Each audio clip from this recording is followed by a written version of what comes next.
오늘 함께 나눌 말씀은 마태복음 28장 16절에서 20절입니다. 함께 읽겠습니다. 11 제자가 갈릴리에 가서 예수께서 지시하신 산에 이르러 예수를 배웁고 경배하나 아직도 의심하는 사람들이 있더라. 예수께서 나와 말씀하여 이르시되 하늘과 땅의 모든 권세를 내게 주셨으니 그러므로 너희는 가서 모든 민족을 제자로 삼아 아버지와 아들과 성령의 이름으로 세례를 베풀고 내가 너희에게 분부한 모든 것을 가르쳐 지키게 하라.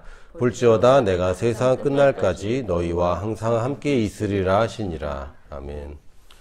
오늘 부활절이에요.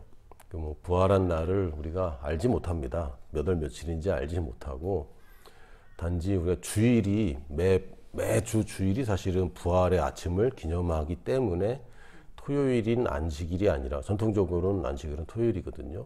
그게 아니라 주일날 예배를 드립니다.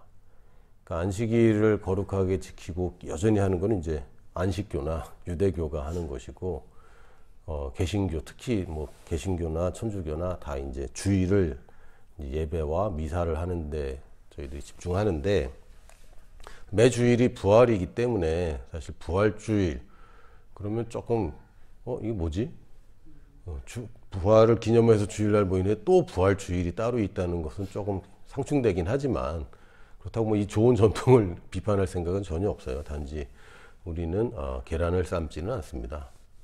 그래서 계란이 껍질을 깨고 나온 것이 예수님의 부활을 상징한다 이렇게 하기도 하는데, 너무 상징성이 옅어서 전 별로 안 좋아해요. 예수님이 죽었다가 살아나는 거지 껍질 속에 있다가 깨어나오신 건 아니거든요. 그래서 그것도 안 맞고, 그러면 계란을 삶지 말아야 되는데 삶으면 안 되잖아요. 생명이 아니잖아. 그래서 저는 좀 그런 거 별로 안 좋아합니다. 그래서 계란을 삶아서 나눠주고 이런 게 옛날에는 되게 좋았어요. 계란도 귀하기도 하고 도시락에 계란 하나 들어가면은 참 좋았잖아요. 근데 물론 요새 계란값이 싸지는 않지만 삶은 계란 나눠준다고 되게 썩 좋아하지 않더라고요.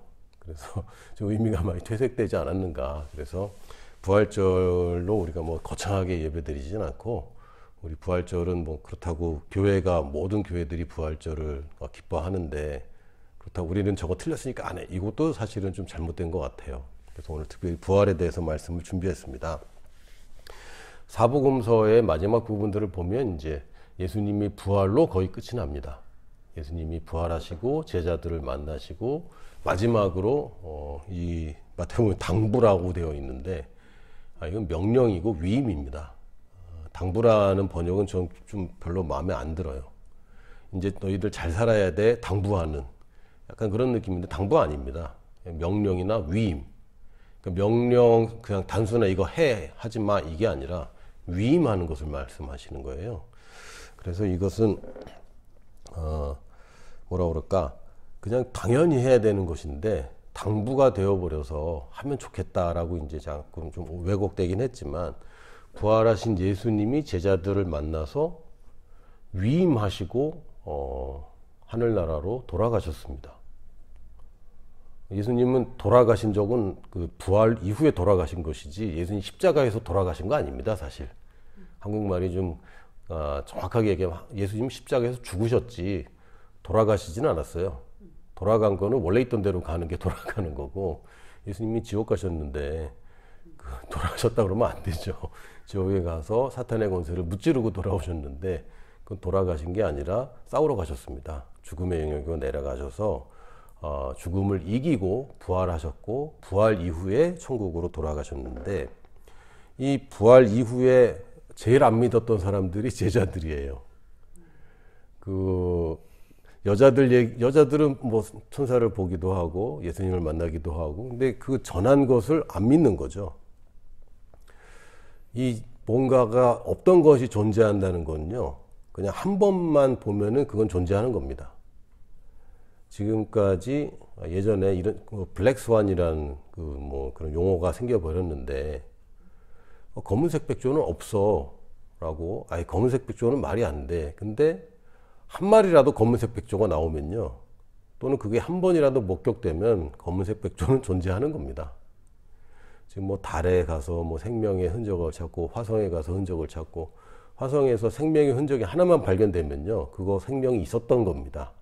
그게 맞는 거죠. 존재라는 건 그런 거예요. 나는 못 봤는데 근데 한 번이라도 목격하면, 또는 지금 난 안 보이는데 그래도 한 번이라도 목격하면 그건 존재하는 겁니다.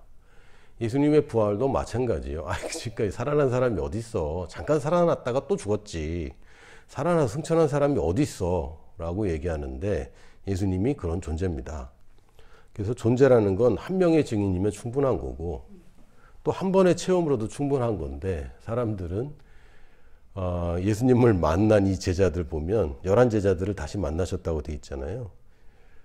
17절에 보니까 예수를 배웠고 경배는 하는데 아직도 의심하는 사람들이 있더라. 지금 현대 교회의 모습과 똑같습니다. 경배하고 예수님의 임재 가운데 들어가고 성령님의 인도를 받고 잘 사는데 여전히 의심하고 있어요.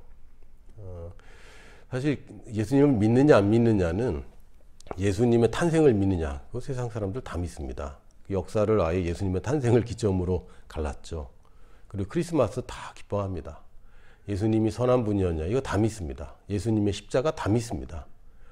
심지어는 요새는 좀 약간 사탄 숭배 같은 그 심각한, 예전에는 그 헤비메탈 하는 사람들이나 그런 거 입고 다녔는데 요새는 막 문신하고 막 이런 애들도 막 십자가도 문신하기도 하고, 저게 뭐지 도대체? 물론 십자가는 죽음의 고통, 굉장히 그 악한 형벌을 의미합니다. 그래서 십자가는 예수님 이전에는요, 십자가 얘기하면 야 그런 소리 하지 마.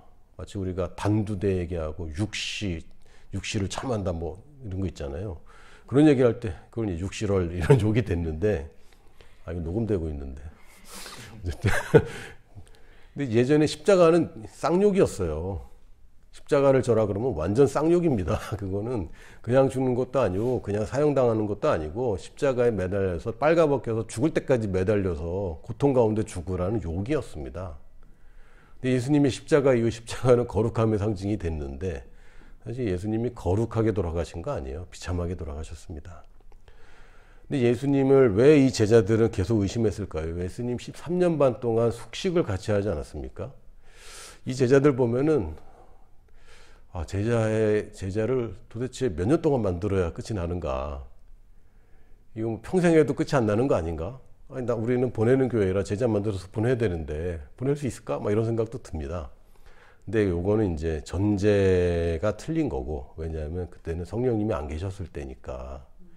성령님이 오고 나자마자 제자들은 완전히 바뀌었습니다. 비판하고 맨날 의심하고 그러던 제자들이 스승이 있을 때는 완전 오합지졸인데 스승님 떠나가고 또 다른 보혜사가 오셨을 때 이 사람들이 엄청난 용사들이 됩니다. 죽음을 두려워하지 않는. 그래서 우리는 예수님이 제자를 키울 때는 성령님이 없을 때에, 아직 거듭난 사람이 없을 때에 3년 반 걸렸던 것이고, 예수님 이후에, 예수님의 부활 이후를 우리는 초점을 맞춰야 됩니다. 근데 참 안타깝게도, 안타까운 게 아니라 그게 현실이죠. 사복음서의 대부분이 거듭난 사람 아무도 없을 때 예수님 사역하시던 걸 기록하고 있어요. 그 다음 얘기는 대부분 짧습니다. 사복음서는. 그래서 이게 사도행전과 이제 서신서로 넘어가야 거듭난 사람들은 이렇게 사는구나, 이걸 주의해야 되는구나, 이제 이걸 알게 되죠. 이 제자들이 11제자들도 예수님을 그렇게 목격하고 같이 살고 3년 반을 같이 있었는데, 부활한 예수님을 봤는데 십자가에 달린 것도 봤고 죽으신 것도 봤고 무덤에 장사되는 것도 봤고 무덤이 열려서 없어진 것도 봤고 그리고 살아나신 걸 봤거든요. 갈릴리 바닷가에 제자들 먼저 가서 막 그거 하고 있을 때 예수님 찾아가서 고기도 구워주셨잖아요. 그런데도 안 믿어져요. 왜 그럴까요? 이게 오래된 거짓말들을 계속 갖고 있기 때문입니다. 죽은 사람이 살아날 일은 없어. 죽은 사람 살아난 거를 처음 보니까 이 기적을 맞닥뜨렸을 때 제자들이 대단한 기적들 다 봤지 않습니까? 물 위를 걷는 것도 체험하기도 하고 목격하기도 하고, 물이 포도주가 된 거를 잘 모르지만 제자들은 알았잖아요. 빵이 불어나는 거 사람들은, 군중들은 사실 몰랐을 겁니다. 너무 많았고 멀리서 일어난 일들이라 도대체 어떻게 저게 생겼는지 궁금할 텐데 아마 제자들은 자기 손에서 빵이 불어나는 걸 체험했을 거란 말이죠. 저는 구체적으로 상상하는 사람이라 예수님이 빵을 불려놓고 나눠줬을까? 나눠주면서 불렸을까? 불려놓고 나눠주면 굉장히 노동이 심각해집니다. 노동량이 엄청 많아지죠. 그래서 제가 볼 때는 가져가면서 막 불어나서 갖다 놓았을 때 딱 완성되는 게 아닐까라고 생각이 맞는데, 그러니까 제자들은 자기 손에서 불어나는 걸 보는 거예요. 그런데도 제자들이 고정관념이 크다 보면 예수님의 부활을 믿는 게 이렇게 심각하게 의심을 하고 있는 거죠. 또 삼인성호라는 그 한자 성어가 있어요. 이게 뭐냐면 3명이서 거짓말을 하면 없던 호랑이도 만들어낸다, 이런 뜻입니다. 100명이서 1000명이서 거짓말을 똑같게 하면요, 이게 진실이 됩니다. 이게 이제 거짓 종교들이 탄생하는 비결인데, 거짓 종교라는 거는 그냥 자기가 깨달았다고 착각하는 거죠. 스스로 깨달을 수 없어요. 여러분이 여러분의 존재를, 여러분이 어떤 존재인지 여러분이 태어나서 스스로 깨달을 수가 없죠. 누가 가르쳐 줬잖아요. 너는 이름이 뭐야? 너는 몇 살이야? 다 가르쳐서 훈련시켜서 내가 지금 알고 있는 것이지, 어느 누가 스스로 깨우치는 거, 그거 불가능한 겁니다. 왜요? 내부에서는요, 전체를 볼 수가 없어요. 우리가 지구 위에 있을 때 지구를 볼 수 없어요. 지구 밖으로 나간 외계인이 지구를 보는 겁니다. 그것처럼 하나님이 계시해 주지 않으면 우리가 깨달을 수 없고, 하나님이 육신이 되지 않으면 우리가 하나님의 형상을 볼 수가 없어요. 근데 여기서 의심하다라는 단어가 재밌습니다. 이게 디스타조라는 단어예요. 디스타조. 무슨 뜻이냐면, 디스는 이제 이란 뜻입니다. 트와이스, 2번 이런 뜻이고, 디스타조는 이중으로 하다 뜻입니다. 2개를 다 하는 거, 두 마음을 품는 거, 요게 의심입니다. 안 믿는 건 아니야. 예수님의 부활을 안 믿는 건 아니에요. 여러분 믿죠? 안 믿으면 여기 있으면 안 돼요. 시간 낭비예요. 그런데 우리 믿긴 믿어요. 믿긴 믿는데 온전히 믿는 건 아니야. 근데 만약에 믿긴 믿는데 안 믿는 것처럼 살고 있는 거, 이게 의심입니다. 우리가 예수님의 부활 자체를 적극적으로 의심하진 않는데 어중간하게 믿고 있는 그 상태. 사실 이 11제자들이 했던 것도 마찬가지. 믿긴 믿어요. 예수님이겠지. 근데 완전하게 믿어지진 않는 상태. 이게 지금 우리들이 겪고 있는 상태가 아닐까 싶습니다. 예수님이 부활했다는 의미가 뭡니까? 예수님의 부활을 진짜 믿는다면요, 예수님이 부활의 의미를 정확히 알아야 되고, 예수님은 그냥 이제 뭐 이 세상의 왕, 아니요, 불멸의 왕입니다. 죽음을 이긴 왕입니다.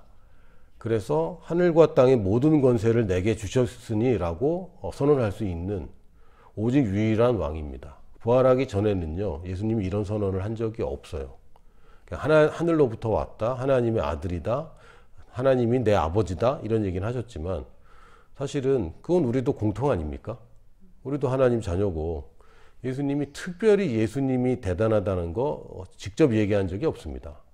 베드로가 한번 얘기해서 주는 그리스도시라고. 근데 지금 우리도 그리스도와 같은 자들입니다. 예수님이 기름 부음 받은 자, 고유명사로서의 그리스도는 구원자란 뜻인데, 사실 예수님이 스스로 자기가 왕이라고 얘기한 적은 없습니다. 단지 이제 빌라도가 사람들이 또 왕이라고 그러는데 너는 어떻게 생각하냐, 네가 옳은 말을 했다, 이렇게 이제 아주 돌려서 그걸 인정을 하셨죠. 거짓말할 수는 없으니까. 그럼에도 불구하고 부활 전에는 드러내지 않으셨는데, 부활하자마자 갑자기 돌변하셨어요. 이제 하늘과 땅의 권세를 내게 다 주셨다. 하늘의 권세와 땅의 권세가 다 예수님 겁니다. 그 땅의 권세에 속한 죽음도 예수님 발 밑에 있습니다. 그러면 이제는 예수님을 거역할 수 있는 존재가 아무도 없는 것이고, 그래서 예수님의 이름으로 뭐든지 다 되는 시대가 열린 겁니다. 이 어마어마한 시대가 열렸는데, 예수님을 그냥 위로자, 혹은 뭐 좋은 목자, 또 나의 친구, 뭐 다 맞습니다. 다 맞는데 그보다 훨씬 거대하신 분이에요. 죽음을 이기신 분. 더 이상 예수님께 대적할 만물 중에 어느 것도 존재하지 못하는 그런 왕이 나의 좋은 목자가 되신 것이고, 그 불멸의 왕이 나를 사랑하시고 나에게 위임하신 것입니다. 그리고 예수님이 부활하셨다는 것은 죄와 사망이 무력화됐다는 얘기입니다. 죄와 사망이 여전히 힘이 있다면 예수님이 부활을 못하죠. 예수님이 죄와 사망으로 내려가셨는데 그것을 무력화되지 않고 조용히 몰래 탈출하신 것이 아니라 무력화시키고 이기셨습니다. 그 얘기는 예수님은 죄와 사망을 이겼지만 우리는 못 이겨가 아니라 죄와 사망을 인류를 대신하여 이기셨기 때문에, 승리하셨기 때문에 이제 죄와 사망은 패전 국가이고 더 이상 권세가 없습니다. 거짓말만 있을 뿐이죠. 그리고 예수님이 부활하셨다는 것은 우리에게도 부활이 있다는 것이고, 그 얘기는 우리 인생의 의미가 달라집니다. 예수님께 헌신해야 돼, 주님께 헌신해야 돼. 사실은 부활을 제대로 믿으면요, 인생의 가치관이 달라져야 정상입니다. 지금 내가 이 땅에 사는 거 어차피 죽는 거고, 어차피 부활하면 이 짧은 순간 사는 게 그렇게 큰 의미가 없다는 게 분명해지죠. 근데 우리가 지금 두 마음을 품고 있기 때문에 작은 일에 반응하고 걱정하고 염려하는 이유입니다. 이 세상 사는 게 영원하지 않아요. 이 세상 사는 게 내가 좀 더 가지고 좀 더 편하고 좀 더 손해 안 보고 사는 거 그렇게 뭐 중요한 거 아닙니다. 사람들과의 관계에서 또 한 번 양보하는 거, 그건 뭐 별거 아닙니다. 그리고 우리가 가끔은 우리의 부유함과 건강을 얘기할 때 당연히 우리 것이다라고 얘기하지만, 이 부활의 의미를 잊어버린 채 이걸 얘기하면요, 이거 기복신앙과 달라지지 않습니다. 헬스 앤 웰스 가스펠이라는 오명을 쓸 수밖에 없어요. 그래서 우리가 그 중심을 잘 잡아야 되는 것은, 이 땅에 사는 거 별 의미 없다. 이 땅에 더 가져도 그만, 덜 가져도 그만, 별거 아니다. 이 땅에 조금 더 수고하고, 사실은요, 늦게 간다고 뭐 대단한 거 아니고, 좀 일찍 간다고 또 그렇다고 불행한 것도 아닙니다. 어차피 가는 거고, 어차피 부활이 있는데 뭐 그렇게 중요합니까? 별로 중요하지 않아요. 여러분, 군대에서의 경험, 뭐 여성분들은 또 출산이나 뭐 이런 경험도 있는데, 이 짧은 기간의 경험이 힘들 수 있고, 또 여러 가지 다시 가고 싶지는 않아요, 사실. 근데 우리 인생도 고통이고 어려운데, 우리가 부활하고 나면요, 다시 그 수준 데려가고 싶지 않아요. 근데 그거 붙잡고 지금 우리가 아둥바둥 하고 있는데, 그렇지, 우리 부활하지. 예수님이 부활하셨고, 그 의미는 나도 부활한다는 의미입니다. 사도 바울은 고린도전서 15장 16절에서 20절에 이렇게 얘기합니다. 만일 죽은 자가 다시 살아나는 일이 없으면 그리스도도 다시 살아나신 일이 없었을 터이요, 그리스도께서 다시 살아나신 일이 없으면 너희의 믿음도 헛되고 너희가 여전히 죄 가운데 있을 것이요, 또한 그리스도 안에 잠자는 자도 망하였으리니, 만일 그리스도 안에서 우리가 바라는 것이 다만 이 세상의 삶뿐이면 모든 사람 가운데 우리가 더욱 불쌍한 자이리라. 그러나 이제 그리스도께서 죽은 자 가운데서 다시 살아나사 잠자는 자들이 첫 열매가 되셨도다. 사실 부활을 믿는 사람들은요, 부활이 만약에 없다면 가장 불쌍한 자로 여겨져야 됩니다. 이게 두 마음을 품지 않은 사람들이에요. 근데 많은 사람들이 부활이 있으면 좋지만 없어도 그래도 괜찮은 인생을 살고 싶어하는, 이게 두 마음인 거죠. 사도 바울은 일체의 비결을 깨달았는데, 부유함에 처해도 상관없고 가난함에 처해도 상관없다. 그러나 하나님이 주신 부유함을 왜 하나님의 일에 쓰지 못합니까? 그러니까 가난해야 된다는 것도 거짓말이고요, 부유해야 된다는 것도 사실은 거짓말입니다. 부유하다고 욕먹어도 안 되고 가난하다고 욕먹어도 안 됩니다. 둘 다 잘못된 거예요. 하나님을 위해서는 일시적으로 우리의 부유함이 제한될 수도 있습니다. 예수님이 풍요롭지 못하셔서 이 땅에서 마국간에서 태어나신 거 아니잖아요. 예수님이 가진 것이 있지만 낮은 대로 임하실 수 있습니다. 우리가 부유하고 건강하고 이게 우리 인생에서 굉장히 중요한 요소이긴 하지만, 그건 우리가 부활 전의 인생에서 중요한 것이고, 더 중요한 것은 우리가 부활 후에 있습니다. 더 중요한 것이 있는데 덜 중요한 것하고 그걸 포기하고 도둑 맞아서는 안 된다는 것이지, 이게 더 중요하다는 것은 아니죠. 우리가 부활을 믿는다면, 두 마음을 품지 않는다면 명령을 듣습니다. 왜요? 부활하신 주님이 하늘과 땅의 권세를 가진 분이 얘기하는데 그걸 안 들어? 그건 안 믿는다는 거죠. 명령을 듣는 게 그냥 귀로 듣는 게 아니라, 너 내 말 좀 들어 라고 얘기할 때 그 말을 듣는 거, 말대로 하는 거, 명령을 수행하는 거, 요걸 가리켜서 우리가 제자라고 합니다. 누군가 스승이 가르쳐 주면 가르쳐 준 대로 하는 거. 이게 이제 제자인 것이죠. 그 제자가 특별한 게 아니라 누군가를 모델로 삼아서 그 사람이 하는 행동을 따라하고 그 사람의 모범을 준수하고 그 사람이 하는 말을 잘 듣는 거. 이게 제자입니다. 저희 집에는 정말 제자화가 눈에 띄어요. 일단 아들들은 서로 제자화가 되는 것 같지는 않아요. 좀 라이벌 의식이 좀 강한 것 같고 좀 적대적입니다. 근데 셋째, 넷째 딸들은요 제자 관계예요. 제자화돼서 이 언니도 그 동생 없으면 되게 심심해하고요. 동생 돌보는 걸 낙으로 삼아요. 즐거운가 봐. 그 동생은 언니를 의존하는데 언니 없으면 굉장히 좀 불편해하고 언니가 있어야 되고 언니가 뭘 같이 해줘야 즐거운. 조금씩 독립성이 보이긴 하는데 어렸을 때부터 하여튼 언니가 동생 돌보는 게 당연시되었고 동생은 언니 따라하는 게 당연하고 이게 제자입니다. 그래서 뭐 대단하게 목사가 되고 뭐 장로가 되고 그래야 제자를 만드는 게 아니라 한 발 앞에서 같이 가는 게 우리의 제자의 삶인데 이 부활을 믿는다면 예수님의 제자가 안 되고 싶은 생각이 없어요. 그냥 막 되고 싶습니다. 어떻게든 주님을 따라가야 되겠다. 부활하신 게 맞다면 부활하신 것이 아닐 수도 있다는 1% 정도만 있어도 이거 잘 안 되는데요. 부활하신 게 맞다면 저분을 따라가야죠. 다른 거 다 틀린 거예요. 다른 거 다 헛거고요. 저분이 하는 말이 맞아요. 그래서 그 명령을 듣습니다. 왜? 그분이 하는 말이 맞으니까. 나를 위해 좋은 거니까. 그리고 갑니다. 간다는 것은 그냥 명령을 그 곁에서 수행한다는 게 아니라 위임을 받는 것을 얘기합니다. 위임을 받았는데 여전히 같이 가. 물론 같이 갈 수 있어요. 그러나 한 발 물러나시죠. 그래서 그 20절에 보면은 볼지어다 내가 세상 끝날까지 너희와 항상 함께 있으리라. 그 전에는 예수님이 제자들에게 너는 나를 따라와라 그랬습니다. 근데 위임할 때는요, 예수님이 제자들을 따라갑니다. 그래서 이제는 우리에게 주도권이 있고, 우리가 물론 그 그림상으로는 우리가 주님의 인도를 따라가는 것이지만, 사실 주님이 주도하는데 내가 소극적으로 따라가는 게 아니라, 주님이 명령하신 대로 내가 행동할 때 주님이 능력으로 뒷받침해 주십니다. 그래서 지난주에 우리가 은사에 대해서도 말씀을 나눴는데, 은사를 주시면 뭘 하는 게 아니고요. 내가 뭘 하면 은사가 따라옵니다. 모든 성경에서 믿음으로 하는 건 다 이런 식이죠.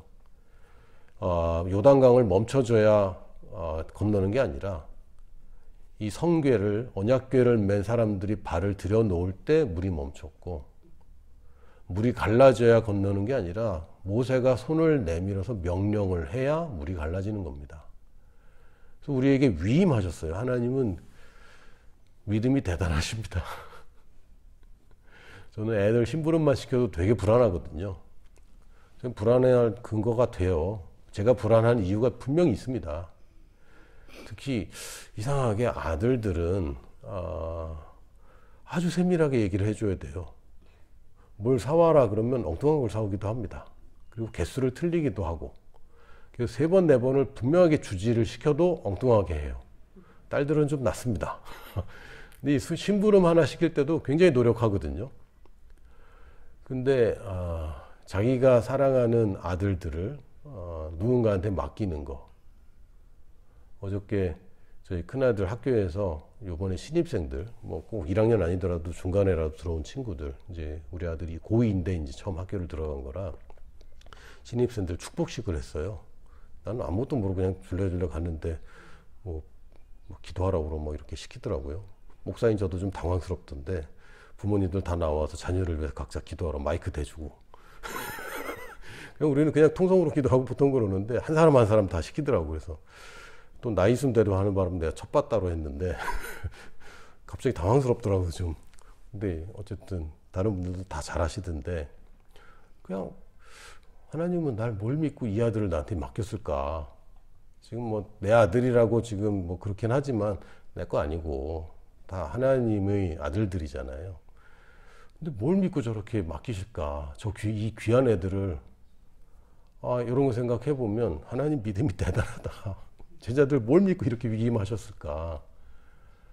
근데 우리가 그 위임하신 하나님을 믿기 때문에, 나를 믿는 그분을 믿기 때문에 우리는 갈 수 있습니다. 나를 위해서 십자가까지 지신 분이 나를 희생시키려고 나를 보내는 게 아니에요. 착각하면 안 됩니다. 거기에 감추인 보화가 안 보이면 밭을 가는 일들이 다 힘들고 무의미하고 고생이라고 생각됩니다. 우리가 주님의 일을 한다는 건 먼저 그 나라 의를 구하는 거, 그 고생하는 길 아닙니다. 진짜 가치를 실현하는 길이죠. 근데 가서 뭘 하느냐? 여기서는 아버지와 아들과 성령의 이름으로 침례를 베풀고 이렇게 되어 있습니다. 침례를 준다는 것은 우리 공동체 안으로 들어오는 것. 성찬식은 여러분 혼자 하셔도 돼요. 기독교 예식이 이제 딱 2개밖에 없습니다. 성찬식하고 침례식, 식이라고 성경에서 근거한 식은 2가지밖에 없어요. 이 성찬식은 혼자 해도 됩니다. 여러분 집에 있을 때 밥이랑 국을 먹으면서도 성찬식 하셔도 됩니다. 근데 침례식은 셀프가 안 돼요. 침례식은 꼭 누군가가 침례를 주게 되어 있습니다. 침례는 주는 것과 받는 것이 있는 것이고, 그것은 누가 전도한 사람과 전도된 사람이 있고, 또 멘토와 멘티의 관계가 있고, 스승과 제자 관계가 있고, 교회와 새신자의 관계가 분명하게 존재합니다. 그러니까 서로 사랑하라는 말씀이 침례로 표현되는 거고요. 그냥 우리끼리 서로 사랑하는 게 아니라 누군가 침례를 주는 것이 이 사람도 서로 사랑하는 관계가 되는 것. 이게 침례의 의미입니다. 다시 얘기하면 영혼을 구원하는 것, 전도하는 것을 얘기하고, 우리가 가서 해야 되는 첫 번째 의미는 전도하는 거예요. 선교사님들이 학교도 세우고 병원도 세우고 하는데, 사실은 전도가 영혼을 구원하는 것, 침례를 주는 것, 이게 첫 번째입니다.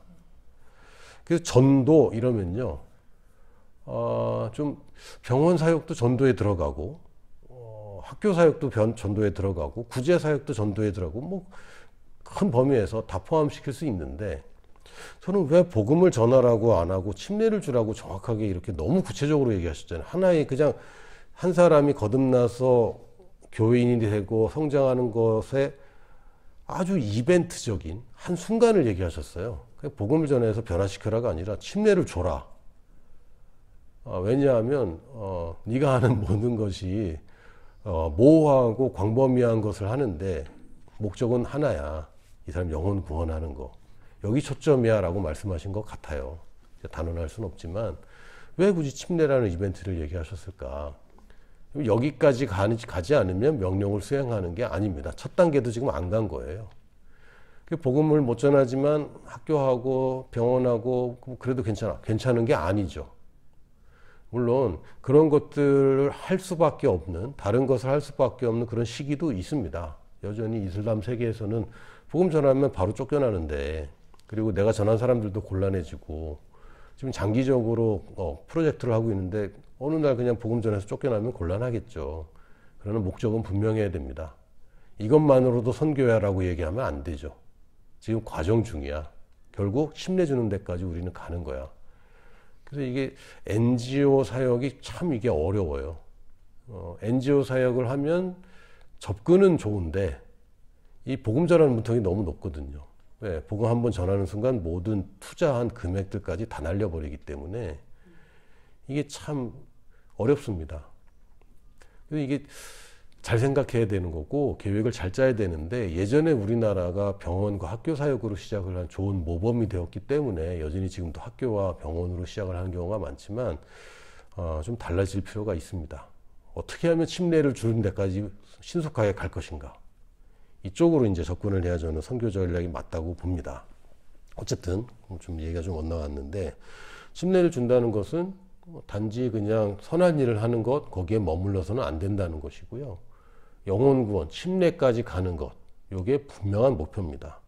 그래서 너희 가서 모든 민족을 제자로 삼아 침례를 줘라, 이렇게 분명하게 말씀하고 계세요. 그리고 나서 뭐 하느냐, 제자를 만든다는 게 뭐냐, 침례 먼저 침례 주고, 그리고 분부한 모든 것을 가르쳐 지키게 하라. 분부라고 되어 있지만 이건 명령한 것이고 위임한 것입니다. 다시 얘기하면 위임한 것을 가르치고 지키게 한다는 것은 다시 위임해서 보낸다는 뜻입니다. 그래서 위임해서 보내지 않으면 이거 제자가 아닌 거예요. 제자를 만드는 것은 위임하고 보내는 것까지 포함해야 됩니다. 우리가 제자를 만든다는 건 나를 따라하게 하는 것이고요. 참 문제가 많습니다. 우리 교회 청년 중에 한 사람이 다른 교회 청년하고 얘기를 하다가 자기 말투가 목사님 닮아간다고 얘기를 했다고. 지난주에 들었거든. 그래서 한편으로는 기쁘기도 하며 한편으로는 좀 미안하기도 하고. 제 큰아들 말투가 아빠랑 똑같거든요. 그러고 아주 미안하기도 하고. 내가 얘기했나? 우리 셋째가 아빠 드라마 보고 막 달달한 연애를 보면서 막 남자친구 얘기하고 뭐 이런 얘기 하다가 이런 얘기 하더라고요. 아빠, 나는 그 성격은 아빠 같은 남자면 좋겠어. 이렇게 얘기더라고요. 그래서 내가 너무 기쁜 거죠. 근데 한편 성격은? 야, 외모는? 그랬더니 아빠 그만해. 그래서 제가 야, 너 그거 자학하는 거야. 너 아빠 닮았어. 미안하죠. 엄마를 좀 닮아야 되는데 첫 딸은 아빠를 닮는다는 게 거의 진리인 것 같습니다. 제가 여러 가지 사례를 봐도 다 아빠를 닮아요. 너무 미안하죠. 그래서 아빠들이 첫째 딸에 대해 그 약간 미안한 감정이 있어요. 그냥 우스갯소리고, 제자를 만들 때 내가 잘 가르치고 있는가? 또 내가 안 좋은 모습을 보이고 있지 않은가? 이런 부담이 있습니다. 여러분도 제자를 만든다 그러면 그게 굉장히 부담스러울 거예요. 제가 그럴 자격이 있을까요? 지금 자격 얘기할 때 아니에요. 위임 받았으면요. 자격 그런 얘기 할 게 아닙니다. 이대리. 대리가 뭡니까? 과장을 대리하는 거예요. 자격이 있느냐 없느냐. 아니, 내 직책이 대리예요. 그럼 대리할 수 있는 권한이 있는 거죠. 할렐루야. 그리고 하나님이 내가 제자가 된다는 얘기는요. 제자를 삼으란 얘기는 권한이 위임되어 있고 내 능력이나 지금 나의 도덕성이나 나의 수준이나 그게 아니라 내가 위임받았다는 겁니다. 심부름 할 때 아빠 돈으로 심부름 받는 것이지 지 돈으로 심부름 받는 거 아닙니다. 아빠가 이렇게 해라고 지침을 줬으면 그 지침대로 하는 것이 위임을 받는 겁니다. 그래서 주님이 나한테 위임하셨다면 위임된 거예요. 내 이름을 사용해서 이렇게 하라 그러면 이제 사용하면 됩니다. 그래서 아직은 제가 자격이 없어요. 그런 소리 이제 할 필요 없어요. 나는 위임되었고 내가 지금 마주하고 있는 이 세상에 내가 유일한 대사입니다. 다른 대안이 없어요. 유일한 대안이고 내가 지금 내 세상에 가장 중요한 사람입니다. 내가 만나고 접촉하는 사람들 중에 그 사람에게 가장 중요한 사람이 나예요. 다른 사람이 아닙니다. 여러분이 생명의 통로이고 하나님의 은혜의 통로입니다. 그렇기 때문에 우리가 사람들을 섬길 때 은사는 당연히 나타난다고 우리가 믿는 거예요. 어떤 방향으로 나타나고 얼마나 강도로 나타날지는 나는 장담할 수 없지만 필요할 때 필요한 만큼 성령님이 나를 도와주실 게 분명하다. 그래서 지금 내 실력으로 나의 모습으로 나의 어떤 존경받는 모습으로 사람들을 섬기겠다는 꿈은 그 교만이고요. 그거 안 됩니다. 그거 포기하시고 성령의 열매를 맺어가는 건 나의 신앙생활이고 나의 인간관계이고 전도는 성령님이 은사로 나를 도와주는 것입니다. 이 제자들의 상황에서 로마의 식민지고 유대인들이 그렇게 핍박해서 유대인들 입장에서는 지금 새로운 신흥 종교의 그 교주를 죽였잖아요. 그 제자들도 못 죽일 게 뭐 있어. 다 잡아 죽일 수 있는데. 이런 말도 못할 상황이에요. 지금의 우리들의 상황과 지금 무슬림들의 핍박받는 상황보다 훨씬 더 심각한 상황입니다. 교주를 방금 죽였거든요. 그리고 결국 제자들도 다 죽였죠. 로마 같은 경우는 아주 잔인하게 죽였습니다. 공개적으로 사자밥으로 만들었고 그걸 좋다고 기뻐하고 그런 상황에서 그러면 이 성도들은 졌습니까? 승리했습니까? 승리했습니다. 그러니까 우리가 부활의 예수님이 진짜라면 우리는 제자를 만들어서 또한 보냅니다. 위임 받았고 위임합니다. 이게 우리 보내는 교회의 정체성이고 지금은 뭐 그렇다고 오자마자 보내고 그거는 그렇게 하는 건 아니고 마치 자녀를 키우듯이 하나님이 우리 나한테 자녀를 맡겨주셨으면 내 자녀를 잘 가르쳐 지키게 하고 보냅니다.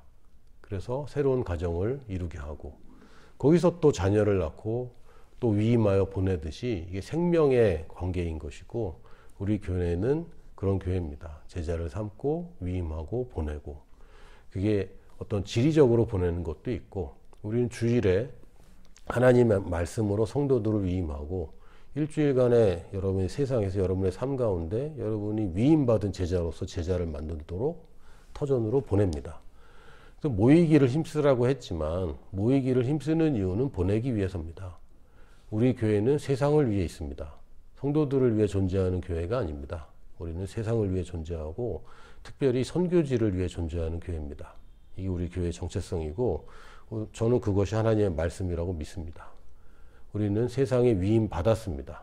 여러분 스스로 자부심을 가지시고 내가 잘해서 위임 받은 건 아니니까 감사하시고 이것은 은혜이고 내가 잘해서 받은 게 아니기 때문에 내가 잘하는 것이 하나님이 기대 안 하실 수도 있다. 그렇게 여기세요. 내가 뭘 잘해야 되고 내가 실수하면 안 되고 아닙니다. 위임하신 분이 나를 따라오신다고 얘기하셨어요. 세상 끝날까지 너희와 항상 함께 있으리라. 이것이 우리가 가진 치트키고 게임 체인저입니다. 성령님이 우리의 보혜사이심으로 이제는 내가 주도적으로 명령을 지키고 계명을 지킬 때 성령님이 따르는 증거들로 우리가 전하는 복음을 확증하실 것입니다. 아멘.